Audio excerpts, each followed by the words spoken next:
यहाँ जहेज का भी प्रताप बहुत तेजी के साथ चल रहा है। यहाँ जहेज ले जो, अरे जहेज चले छे। यही मस्जिद को आजाद कराएगा। बोलेगा गौस का दामन नहीं छोड़ेंगे, ख्वाजा का दामन नहीं छोड़ेंगे। अब पकड़ा है ये नहीं, ये मस्जिद आजाद कराएगा। खाता है जहेज, लेता है जहेज, खाएगा हराम, अब मस्जिद को आजाद करेगा। शराब पीना जैसे हराम है, चोरी करना जैसे हराम है, सूद खाना जैसे हराम है, चोरी करना जैसे हराम है, जिना करना जैसे हराम है, उसी तरीके से मांग कर जहेज लेना। अरे बोलो ना कि अवैध अवैध। एक बात याद रखना नौजवानों, किसी की दौलत से कोई दौलत वाला नहीं बना है, किसी के माल से कोई माल वाला नहीं बना है। इंशाअल्लाह नबी के सुन्नत के मुताबिक तुम निकाह करो, इंशाअल्लाह अल्लाह ने तेरे तकदीर में अगर दौलत लिख दिया है, वल क़द्र खैरिही व शर्रिही मिन अल्लाह तआला वल बाअस बादल मौत। एक बात याद रखना ए नौजवानों सुनो, ए नौजवानों सुनो, अल्लाह ने अगर तकदीर में तेरी दौलत लिख दिया है, इंशाअल्लाह तुम हराम काम से बाज आ जाओ, हराम काम से परहेज करो, इंशाअल्लाह तुम मिट्टी को छुओगे, अल्लाह उस मिट्टी को सोना बना देगा। शर्त है कि तुम हराम रोजी से बच जाओ, हराम कामों से बच जाओ।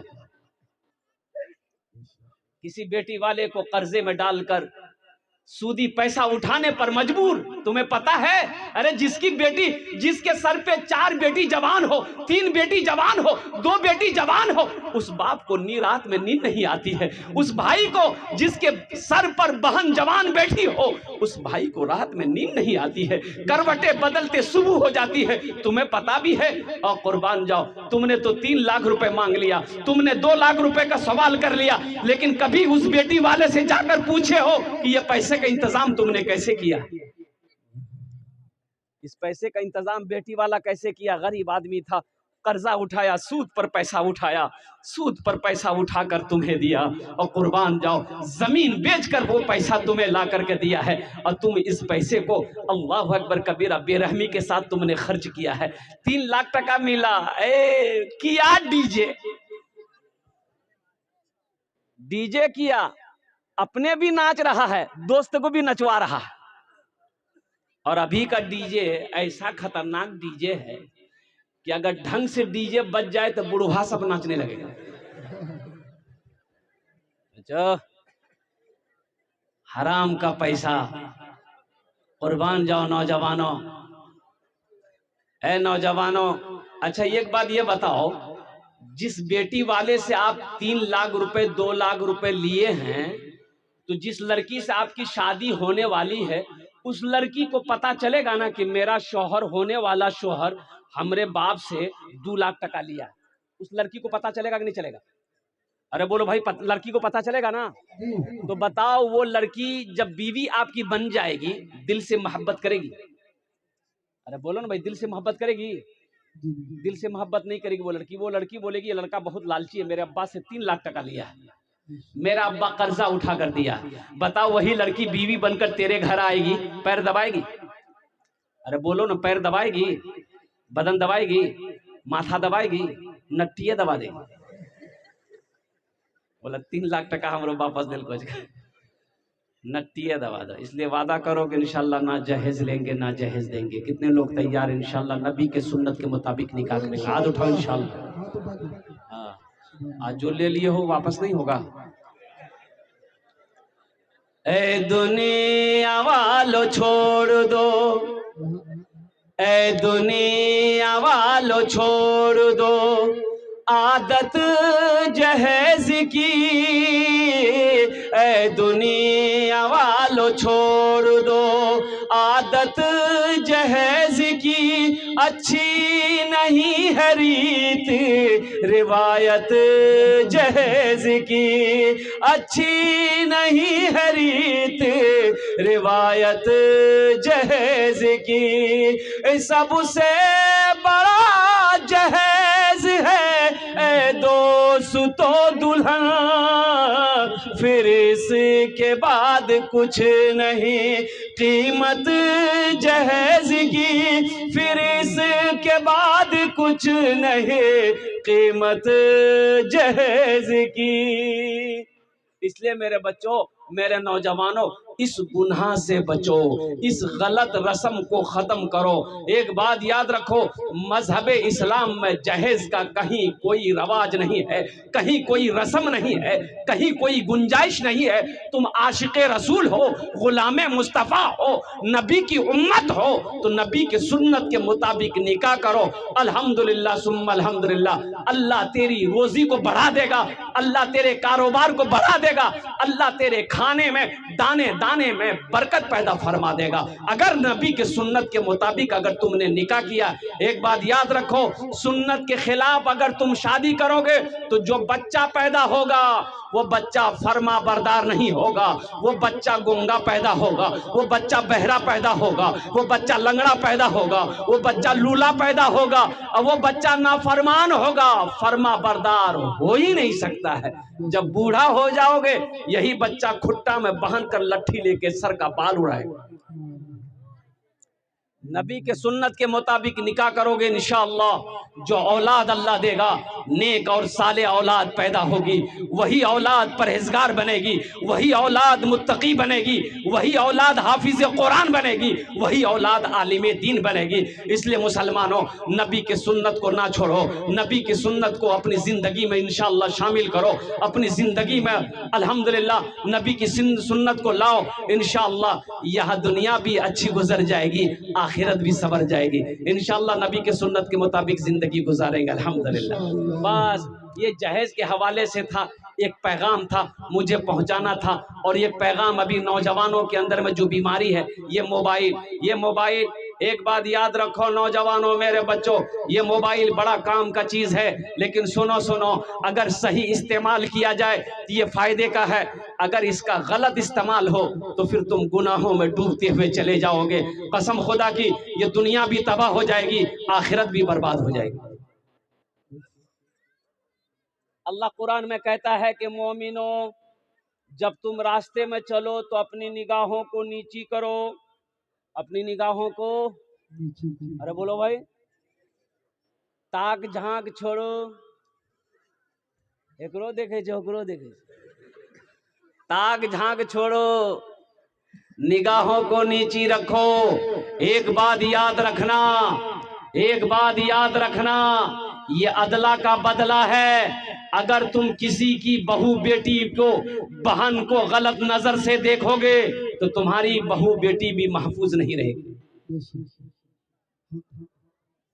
तुम्हारी बहू बेटी बहन भी महफूज नहीं रहेगी। नौजवानों, इसलिए पाक दामन रहो, इंशाअल्लाह पाक बीवी मिलेगी। पाक दामन रहो, अल्लाह पाक बीवी देगा।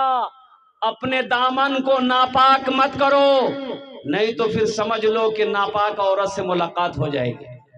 हम कहते हैं ताक झांक करने की जरूरत क्या है? ठीक है, देखो पहली नजर माफ है, पहली नजर, अरे बोलो भाई, नहीं समझा भाई हो, पहली नजर। अब मान के रास्ते में चल रहे हैं, किसी के ऊपर नजर पड़ गई तो नजर को हटा लो, नजर को झुका लो, पहली नजर माफ है। घूर घूर के देखोगे माफ नहीं है, अल्लाह आंख निकाल लेगा।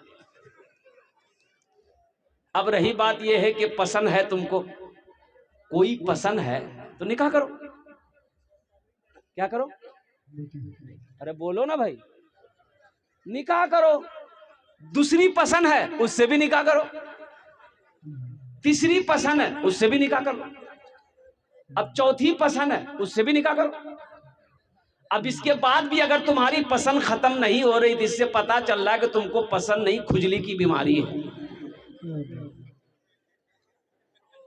निगाहों को नीची रखो, गुनाहों से बचो। लेकिन सुनो, आगे अल्लाह कहता है अगर तुम अदल कर सको, अगर तुम इंसाफ कर सको, तब तुम 2 निकाह करो, तब 3 निकाह करो, तब तुम 4 निकाह करो। अगर अदल नहीं कर सकते, चारों के दरमियान में इंसाफ नहीं कर सकते, फिर तुम्हारे लिए एक ही काफी है। कितना काफी है? अरे बोलो भाई, एक ही काफी है। और सुनो, वो भी एक बीवी को अगर मेहनत की कमाई से खाना नहीं खिला सकते, कपड़ा नहीं पहना सकते, वो बीमार हो जाए तो दवाई नहीं दिला सकते, उसका इलाज नहीं कर सकते, बनाओ सिंगार का सामान लाकर नहीं दे सकते, तुम्हारे बदन में ताकत नहीं है, तो फिर वो एक भी मत करो। वो एक भी, अरे बोलो भाई, तब क्या करो? अरे नहीं करो तो फिर क्या करो? तो सुनो, क्या करोगे? एक तस्बीह ले लो, किसी पहाड़ पर चढ़ जाओ, अल्लाह अल्लाह करते मर जाओ, झमेला खत्म। ताक झांक को छोड़ो, अपने निगाहों को गुनाहों से बचाओ। तो इंशाल्लाह किसी की माँ बहन को, किसी की माँ बेटी को इंशाल्लाह गलत निगाहों से नहीं देखेंगे। इंशाल्लाह हाथ उठाओ नौजवानों, इंशाल्लाह तैयार हैं? अपनी निगाहों को गुनाहों से बचाएंगे, अपने आप को गुनाहों से बचाएंगे। इसलिए मेरे नौजवानों, और जाते साथ ही साथ अल्हम्दुलिल्लाह सुम्मा अल्हम्दुलिल्लाह, मैंने जो अभी कुछ पॉइंट बातें आप तक पहुंचाई है कि अपनी मस्जिदों को आबाद करो। मस्जिदें आबाद कैसे होंगी? मस्जिदें आबाद कैसे होंगी भाई? मस्जिदें आबाद कैसे होंगी? बोलो भाई। अरे मस्जिदें आबाद कैसे होगी? अरे नमाज पढ़ोगे, मस्जिदें आबाद होंगी।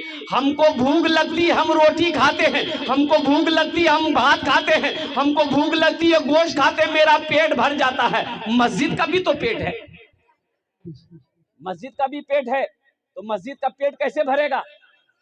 अरे बोलो, मस्जिद का पेट कैसे भरेगा? नमाजी से भरेगा, नमाजी से। नमाजी जब नमाज पढ़ेगा, मस्जिद का पेट भरेगा, और इंशाअल्लाह ये मस्जिदें आबाद होगी। मस्जिदें जब आबाद होगी, अल्लाह तेरे घर को आबाद करेगा। सिर्फ जुमा की नमाज पढ़ने से नहीं होगा। यहाँ बहुत सारे जुम्मन मियाँ बैठे हुए, खाली जुमा पढ़ता हूं, खाली जुमा। अच्छा, जुमा में भी कई रकात नमाज पढ़ेगा? 2 ही रकात पढ़ेगा। हाँ, जुमा में 2 ही रकात नमाज है? अरे बोलो ना, जुमे में 2 ही रकात नमाज है कि 14 रकात नमाज है? कुल टोटल 14 रकात नमाज है। लेकिन इसको समझाइएगा क्या? अच्छा, मस्जिद में उस वक्त पहुंचेगा जब खुतबा का टाइम हो जाएगा, 2 रकात नमाज पढ़ेगा, दुआ खत्म होगी तो मस्जिद से ऐसे स्पीड में भागेगा, लगता है मस्जिद में कोई रस्सी लेकर बैठा हुआ, उसको बांध के उल्टा देगा। गैर मौकेदा नहीं है, 6 सुन्नतें मौकेदा है जुमा में। इसको कौन पढ़ेगा? तुम्हारा दादा पढ़ेगा? इसको कौन पढ़ेगा? एक नौजवान से मैंने कहा, बड़ा स्पीड में भाग रहा था, पकड़े कलाई, कहाँ जे रे नमाज, और नमाज क्या पढ़ते? बोले नहीं हजरत, हम 2 ही रकात नमाज पढ़ते, हम शुरुए से 2 रकात पढ़ते हैं। हमने कहा, क्या है शुरुए से 2 रकात पढ़ता है? ये 14 रकात, 12 रकात कौन पढ़ेगा? बोला आप नहीं समझिएगा, मेरी आदत बनी हुई, हम 2 ही रकात पढ़ते हैं। सोचो, इंशाल्लाह सिर्फ जुमे की नमाज नहीं, 5 वक्त की नमाज फर्ज है। जुमे के अलावा 5 वक्त की भी नमाज फर्ज है। इसलिए मुसलमानों, मस्जिदें उसी वक्त आबाद होंगी जब हम मस्जिद के अंदर में 5 वक्त की नमाज पाबंदी के साथ पढ़ेंगे। मस्जिदों को आबाद करो, अल्लाह तेरी जिंदगी को आबाद करेगा, अल्लाह तेरे घर को आबाद करेगा। नमाज कुछ मांगती नहीं है, नमाज तो देना चाहती है, नमाज तो नवाजना चाहती है। अल्लाह का कुरान कहता है, इन्ना सलाता तन्हा अनिल फहशाई वल मुनकर, बेशक नमाज बुरी बातों से, बेहयाई से, बेशर्मी से तुम्हें रोक देगी, तुम्हें बचा लेगी। शर्त है कि पहले नमाज पढ़कर को तो देखो। नमाज के बोलो ना, नमाज के बोलो ना, नमाज के बोलो ना, काज आछे, काज के बोलो आमार नामाज आछे। नमाज के बोलो ना, काज आछे, काज के बोलो आमार नामाज आछे, काज के बोलो आमार नामाज आछे। इसलिए नौजवानों, ये इंशाअल्लाह अपने गुनाह साबिका गुनाहों से तौबा करो कि हमसे भूल हुई है, हमने 5 वक्त की नमाजों को छोड़ा है। अल्हम्दुलिल्लाह सिर्फ जुमे की नमाज हमने पढ़ी है। इंशाअल्लाह अल्हम्दुलिल्लाह सुम्मा अल्हम्दुलिल्लाह इस जलसे से पैगाम लेकर उठो कि इंशाअल्लाह आज की सुबह से लेकर मौत की सुबह तक इंशाअल्लाह 5 वक्त की नमाज पाबंदी के साथ पढ़ेंगे। कितने लोग तैयार हैं? इंशाअल्लाह पक्का वादा करना, इंशाअल्लाह कच्चा वादा नहीं। इंशाल्लाह 5 वक्त की नमाज पढ़ेंगे। एक बात याद रखो नौजवानों, अल्लाह ने जहां दिनों रात मिलाकर 24 घंटे दिए, अल्लाह ने 24 घंटे दिए, क्या 24 घंटे के अंदर में 1 घंटा अल्लाह के लिए नहीं निकाल सकते? अल्लाह के लिए 24 घंटे के अंदर में 1 घंटा हम नहीं निकाल सकते, 1 घंटा नहीं निकाल सकते। वो अल्लाह जो बेशुमार नेमतों को हमारे ऊपर में निछावर किया है, वो अल्लाह जिसने हमें पैदा किया, वो अल्लाह जिसने हमारे लिए जमीन का फर्श बिछाया, वो अल्लाह जिसने हमारे लिए आसमान का सामियाना बनाया, वो अल्लाह जो हमारी सांसें चला रहा है, वो अल्लाह जो चाह रहे हैं वो अल्लाह खिला रहा है, वो अल्लाह जो हमें मीठी नींद सुलाकर जगा रहा है। बताओ, कुर्बान जाओ, जिस अल्लाह का इतना एहसान हो, वो अल्लाह जिसने 24 घंटे हमें दिए, 24 घंटे के अंदर में 1 घंटा अल्लाह के लिए नहीं निकाल सकते मुसलमानों। अब तुम कहते हो कि हम मस्जिद को आजाद करवाएंगे, और कुर्बान जाओ, पहले मस्जिदों को आबाद तो करो, बाद में मस्जिद को आजाद करवाते रहना। एक शेर सुना दें? अरे बोलो भाई। मोमिन के लब पे बस यही पैगाम रहेगा, मोमिन के लब पे बस यही पैगाम रहेगा, ऊंचा यहाँ पे अल्लाह ही का नाम रहेगा, ऊंचा यहाँ पे अल्लाह ही का नाम रहेगा। किरदारो अमल से ये जमाने को बता दो, किरदारो अमल से ये जमाने को बता दो, क्या इस्लाम था, इस्लाम है, इस्लाम रहेगा, यही ईमान मेरा है। बोलो बोलो मुसलमानों, बोलो बोलो, यही ईमान मेरा है। बोलो बोलो मुसलमानों।